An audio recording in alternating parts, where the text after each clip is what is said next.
বাজার থেকে এই লাল লঙ্কাগুলো নিয়ে এসেছিলো। তো অনেক দিন ধরে এই লঙ্কার চপ খাওয়ার খুব ইচ্ছা ছিল, তো ভাবলাম আজকে লঙ্কার চপ বানিয়েই নিই।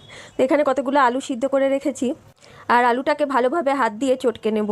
আর এদিকে একটা কড়াই গ্যাসে গরম হতে বসিয়েছি, তাতে দুটো শুকনো লঙ্কা, কিছুটা ধনে আর কিছুটা গোটা জিরে দিয়ে দেবো। এটাকে শুকনো কড়াইয়ে ভালো করে নেড়ে নিতে হবে। আর এই মশলাটাই কিন্তু চপের যে স্বাদ সেটা কিন্তু এনে দেয় এই ভাজা মশলাটা। ভাজা মশলাটা একটু ঠান্ডা হয়ে গেলে শিলে ভালো করে আমি এটাকে গুঁড়ো করে নেব। আর এই ভাজা মশলাটা দিয়ে আলুর পরোটাও বানানো যায় ঠিক এই একই আর আজকে লঙ্কার চপটা সম্পূর্ণ নিরামিষ পদ্ধতিতেই করব। নিরামিষ দিনে সন্ধেবেলায় কী খায় মন চাইলে এরকম চপ বাড়িতেই বানানো যাবে।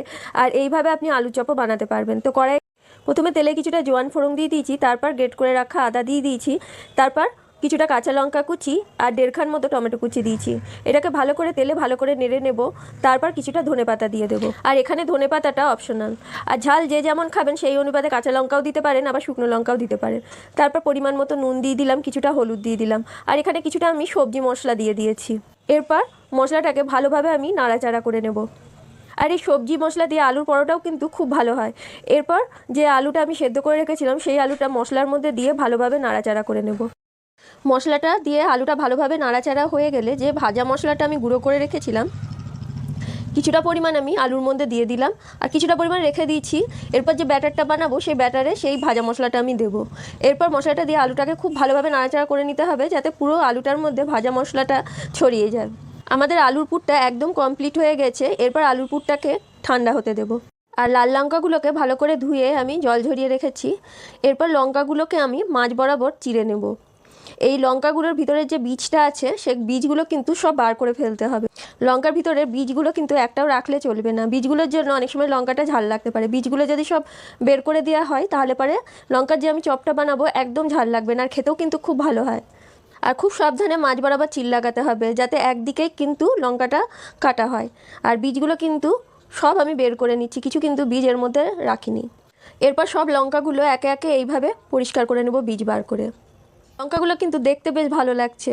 অবশ্য বড় লঙ্কা দেখবেন সবসময় ঝাল হয় না, ছোটো লঙ্কাগুলোই বেশি ঝাল হয়। তো এখানে আমি কিছুটা বেসন নিয়ে নিচ্ছি। বেসনটা আন্দাজ মতো নিতে হবে, আপনি যেমন পরিমাণে চপ করবেন সেই পরিমাণে বেসন নিতে হবে। এখানে 2 চামচ মতো কর্নফ্লাওয়ার নিয়ে নিয়েছি। এরপর যে ভাজা মশলাটা রেখেছিলাম সেই ভাজা মশলাটা বেসনের মধ্যে দিয়ে দেব। তারপর আন্দাজ মতো নুন দিয়ে দেব, তারপর কিছুটা সামান্য হলুদ দিয়ে দেব।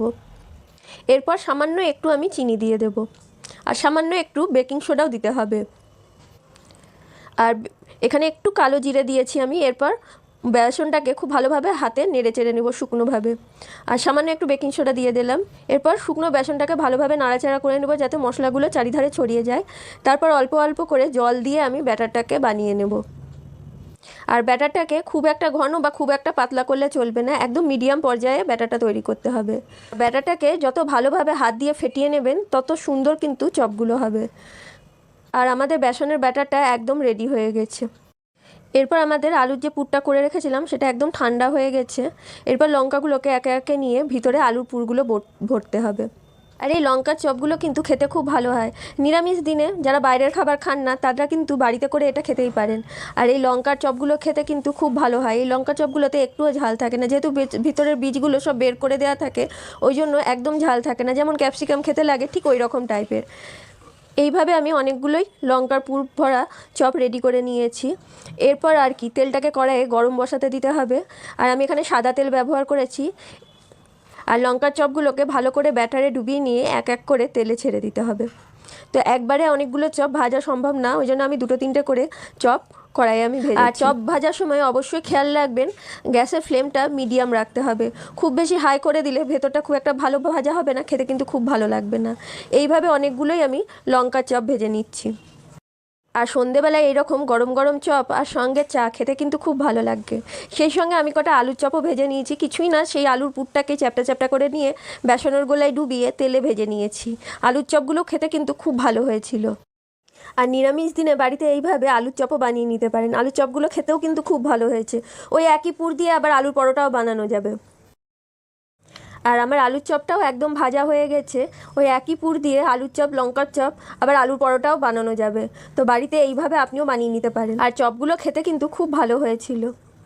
আর সন্ধেবেলায় এরকম চপ হলে পরে একদম জমে যায়। তো আমার এই ভিডিওটি ভালো লাগলে অবশ্যই কমেন্ট করেন। থ্যাংক ইউ বন্ধুরা।